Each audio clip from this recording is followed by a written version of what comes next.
What is polygraph? A polygraph, commonly known as a lie detector, is a device used to measure and record several psychological indicators while a person answers a series of questions.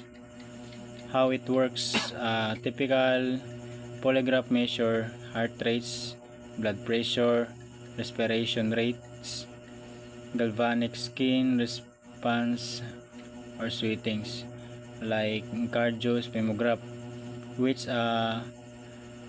consists blood pressure and heart rates and warp around the right arm of the subject. Second is pneumograph component is a measure when the subject breathings and apply the subject chest and abdomen.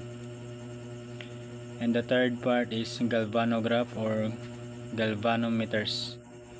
It's called of electrical sensor to attach the left to the subject fingertips, to attach ring fingers and index fingers, and to contain high density of sweat glands.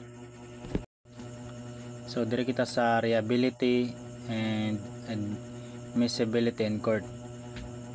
The reliability of the polygraph test is controversial, or nag-debate pa siya. Well, it's based on the ideal the lying causes of psychological changes like increased heart rate or sweatings.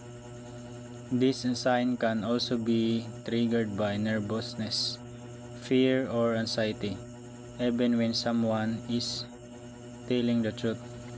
So, hindi pa siya admissible as evidence to the court sa ato Pilipinas, kay dili siya pasok na evidence ang resulta sa polygraph test, because can be possible manipulate ra niya ang psychological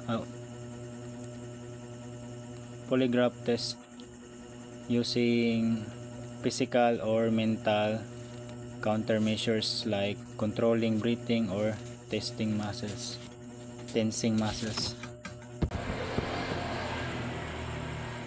And pros and cons of using lie detection.